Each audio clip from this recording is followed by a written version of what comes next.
Bonjour. We are in Anaheim, California. Disneyland. The original.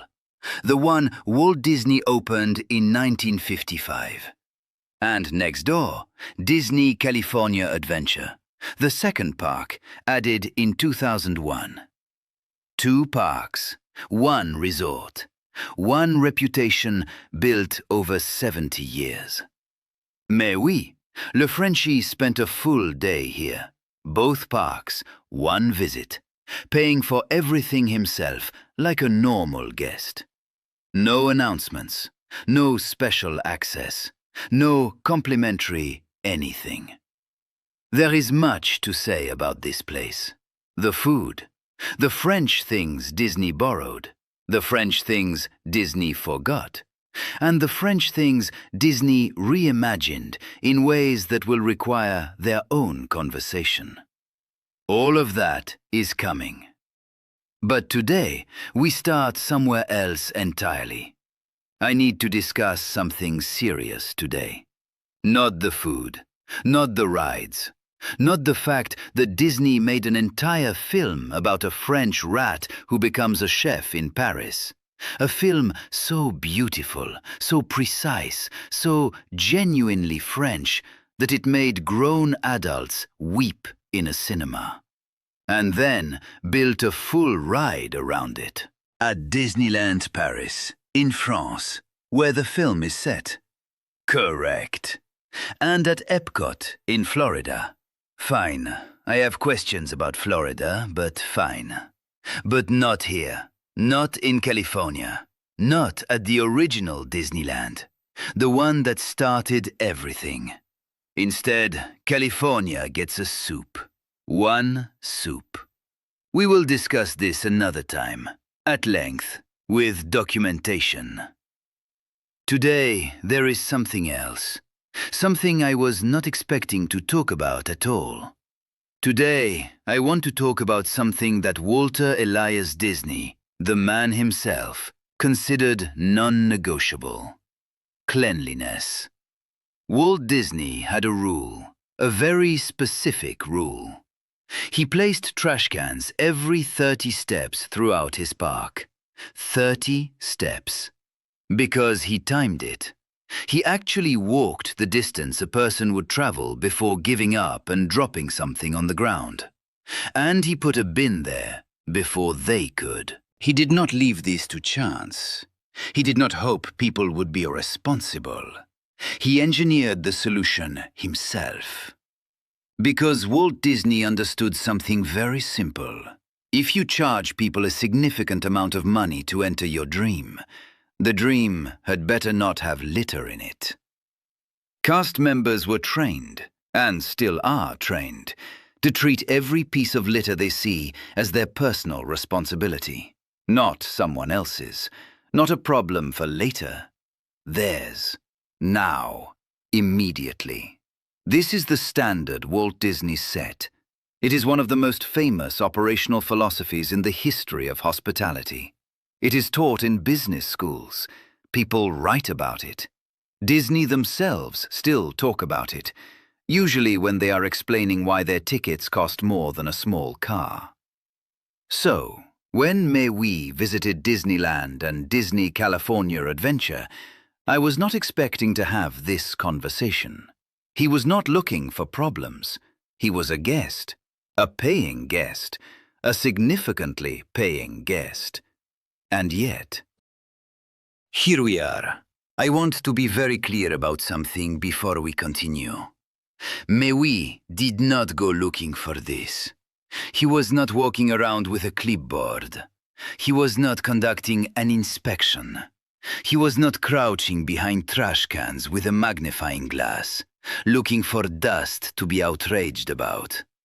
He was a guest, enjoying his day, spending his money, like everyone else.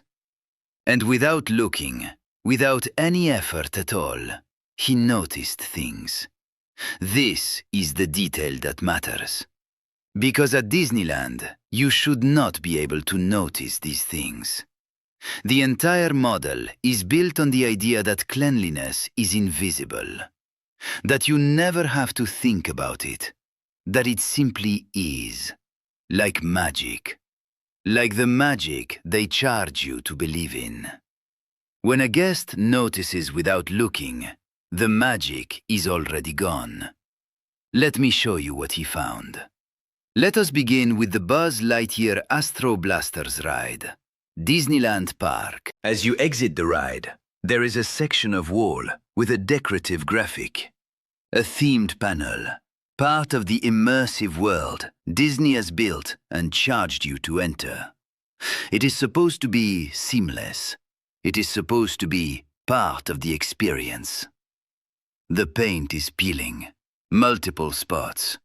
The decal separating from the wall in more than one place, some large, some smaller, but consistently, repeatedly, as you make your way through. It is not subtle. It is not something you have to look for. It is simply there, bubbling, lifting, announcing itself to anyone who walks past, which, at Disneyland, is approximately everyone. This was not one bad patch. This was a pattern. And patterns do not appear overnight. I am sure the painters are on their way, any day now. Now, Pirates of the Caribbean, one of the most iconic attractions in the history of theme parks. The queue is itself an experience.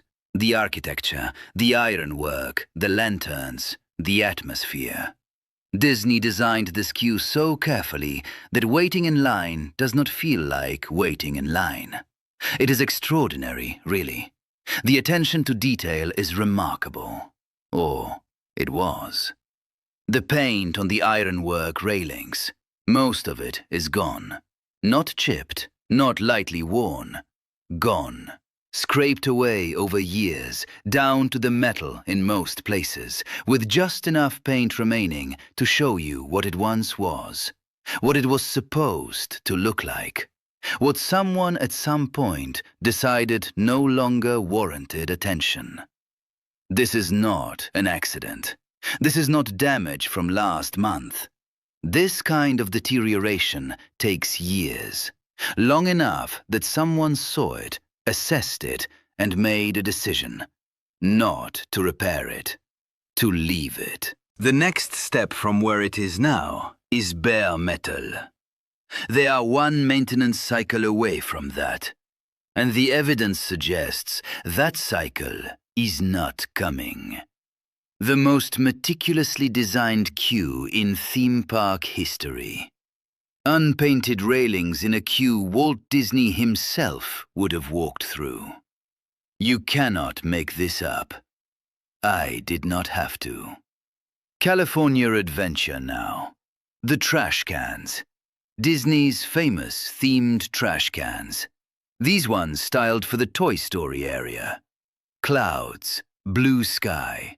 Charming, thoughtful. The kind of detail that reminds you Disney genuinely cares about making every single object in this park an experience. Look closely at them. Dark spots, staining across the surface. They are dirty. The containers specifically designed to collect other people's garbage are themselves not clean. I will give you a moment to sit with that. Now, I will be fair, because I am always fair, even when it is inconvenient for my argument. After noticing this, MaisOui checked other trash cans of the exact same design nearby. They were clean. So this is not every bin in the park. The system exists. Someone is cleaning them. Which means this one was simply skipped. One bin, skipped. At the most detail-obsessed theme park in the world. I am sure it is fine. And then the outdoor seating areas. California Adventure. Steps with litter on them. A plastic food wrapper. Leaves that have clearly settled in and made themselves at home. Under the tables, debris, dead leaves in the corners, as if nature itself has decided to move in permanently. MaisOui sat in this area for close to an hour, 45 minutes to an hour. He was not timing it. He was simply sitting there, resting, observing, being a guest in the way guests are supposed to be guests. In that entire time, no one came to clean.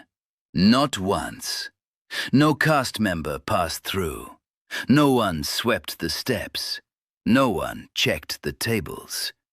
The litter that was there when he arrived was still there when he left. Now, I do not know the cleaning schedule for this area. Perhaps staff rotate through every 90 minutes. Perhaps there is a system I am not aware of. Perhaps there is an excellent reason nobody came for an hour. But here is what I do know. Walt Disney placed trash cans every 30 steps so that guests would never have to think about cleanliness. MaisOui thought about it for an hour. Now, I want to address something that is slightly different in category, but belongs in this conversation. The Buzz Lightyear animatronic inside the Buzz Lightyear Astro Blasters ride. When MaisOui rode it that morning, Buzz Lightyear was not working, not moving, not speaking, just standing there. A static, silent figure in a ride built entirely around his character, in a park that prints his face on approximately everything they sell. To infinity and beyond, apparently, does not include this particular morning. I will give Disney this. When MaisOui returned to the ride later that same day, it was working. They fixed it. The same day. This is noted, credit given, genuinely. But there are families at Disneyland who saved for this trip for a year, possibly longer. There are parents who told their children, "We are going. We are finally going." There are children who have watched Buzz Lightyear fly across a screen and dreamed about this exact moment. For some of those families, that morning ride was their only ride. They had one slot, one reservation, one chance. They do not get later that day. They went on the ride. Buzz did not move. Buzz did not speak. And then they moved on and went home. That memory cannot be refunded. At the price point Disneyland charges, and we will discuss that shortly, the margin for "we will fix it later" is very, very thin. Some would say it should not exist at all. Now, I must be fair, and I will be, even though it would be much easier not to be. Because the story of the cast members is not simple, and Frenchly honest does not do simple when the truth is complicated. I want to start with something good, because it is true and because it matters. Before MaisOui entered the park, before any of what I am about to describe, he passed through security.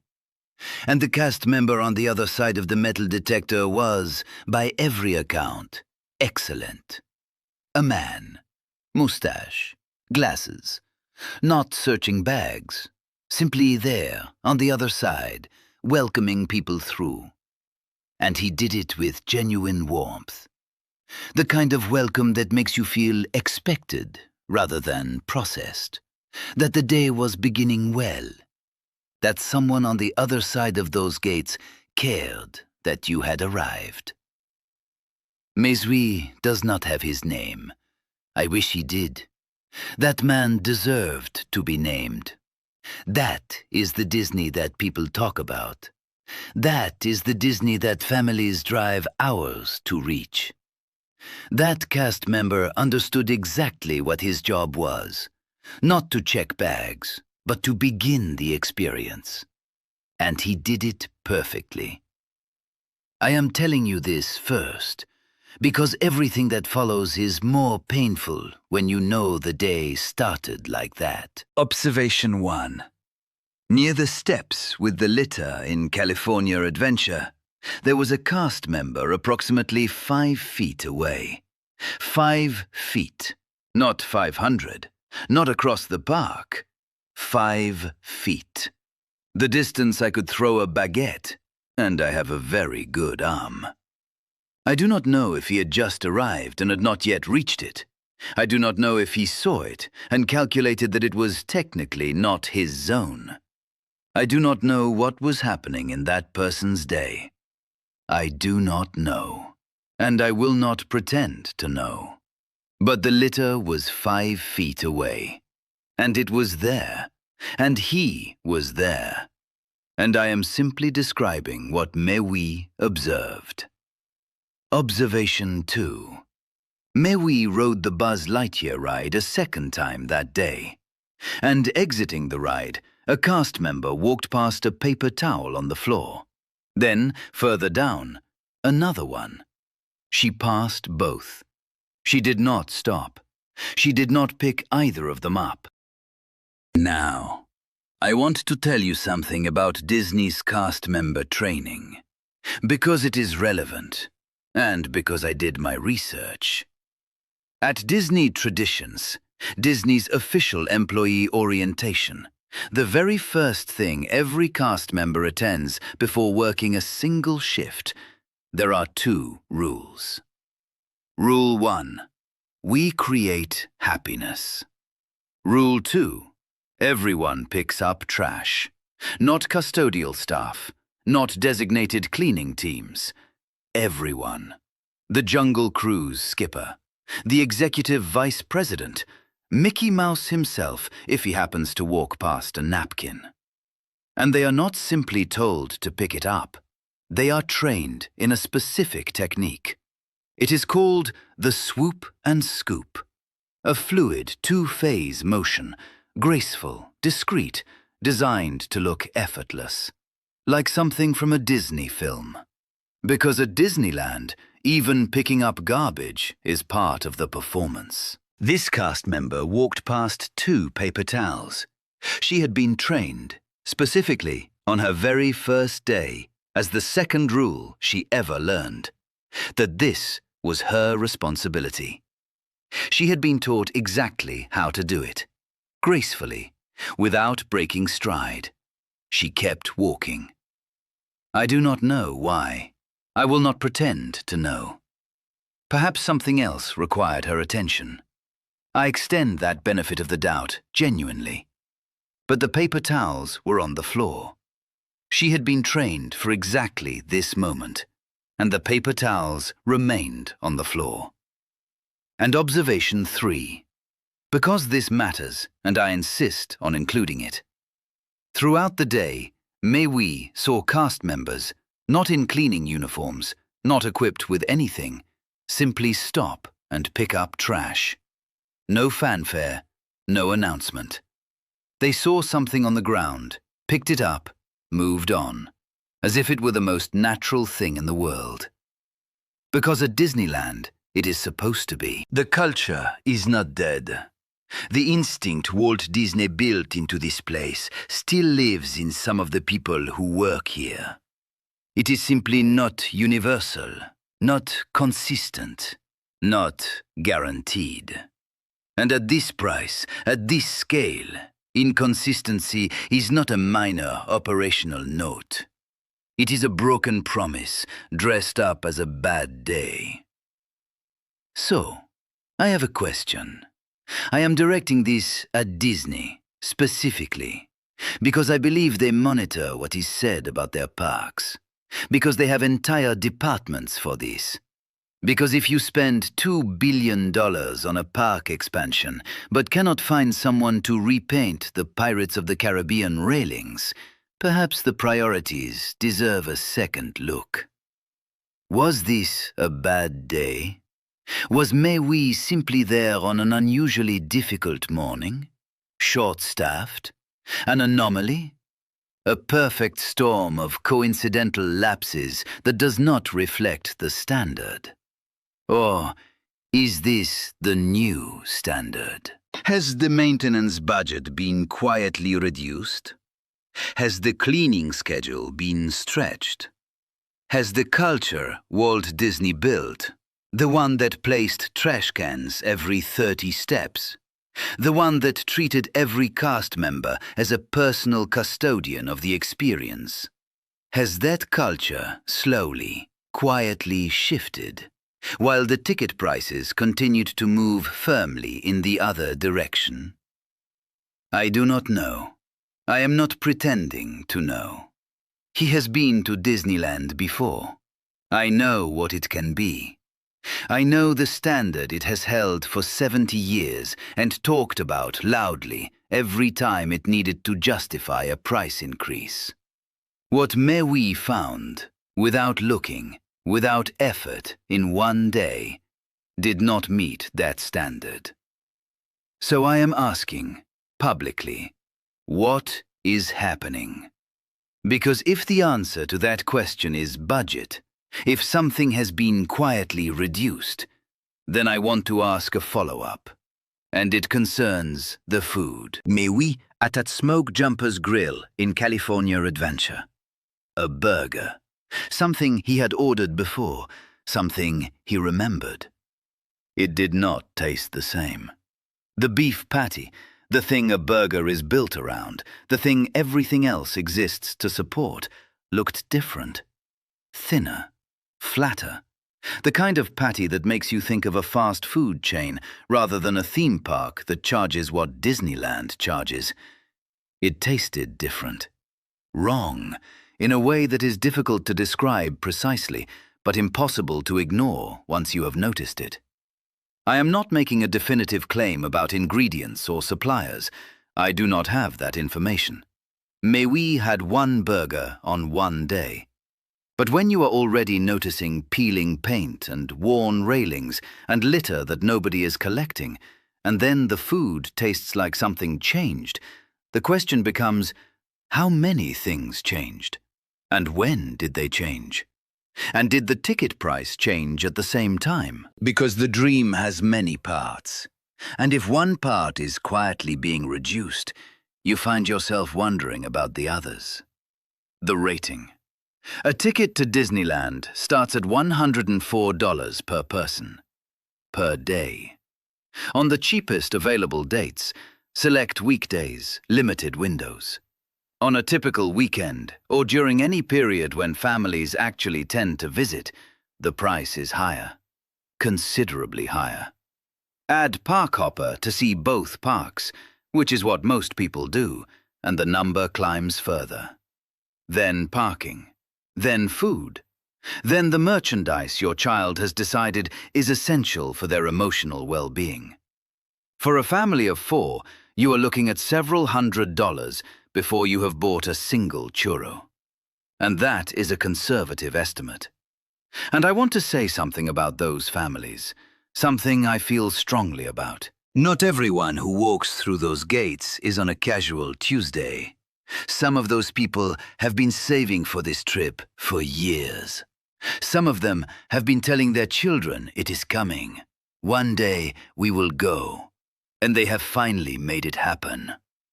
Some of them are there because of a diagnosis, because of a loss, because someone in that family has been waiting a long time for something to look forward to, and this is it.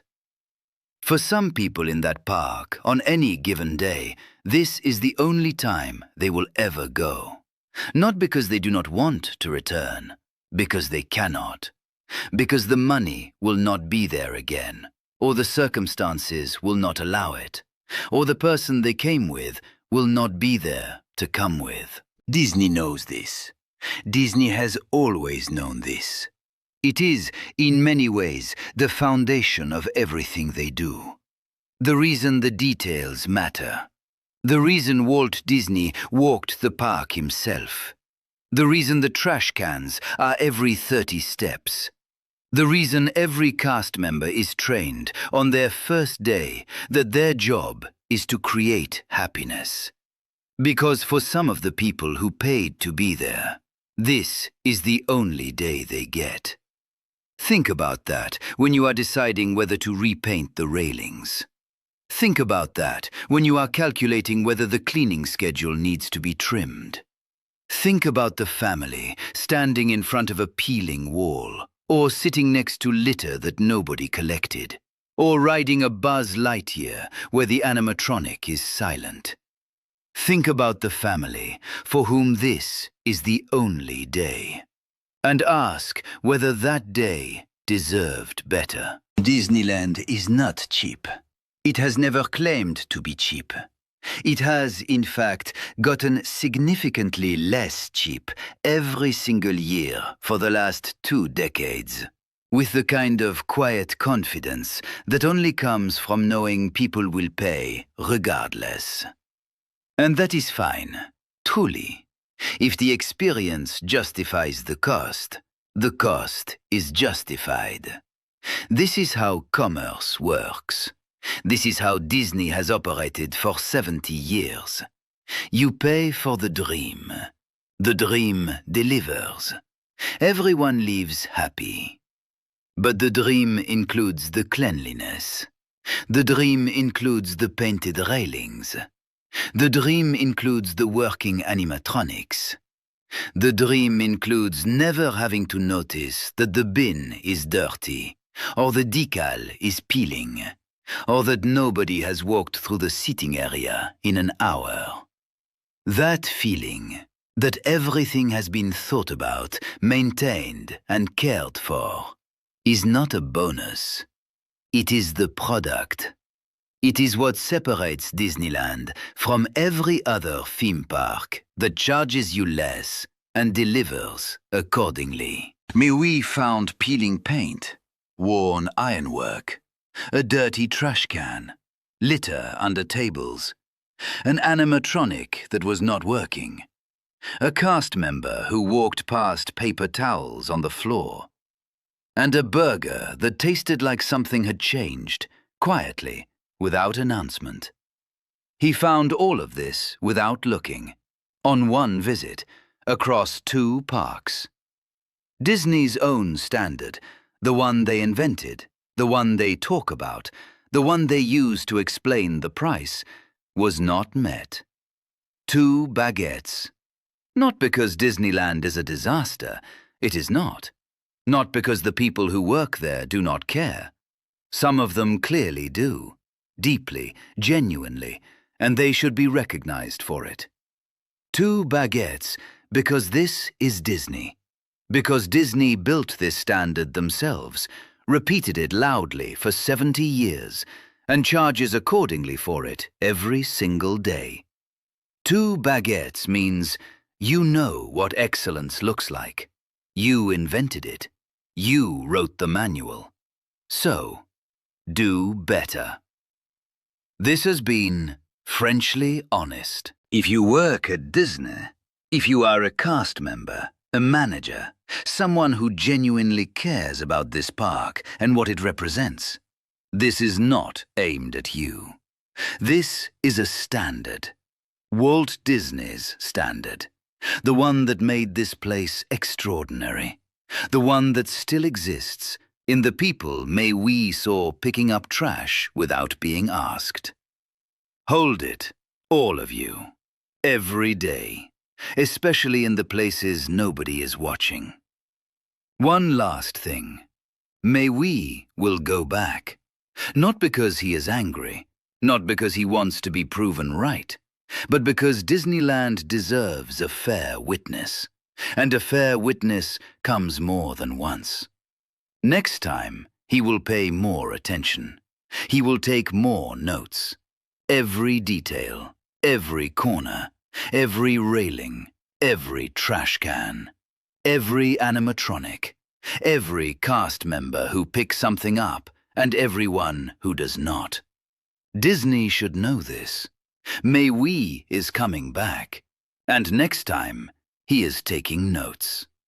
Stay honest, mes amis. And Disney? You already know what to do. You wrote it down in 1955.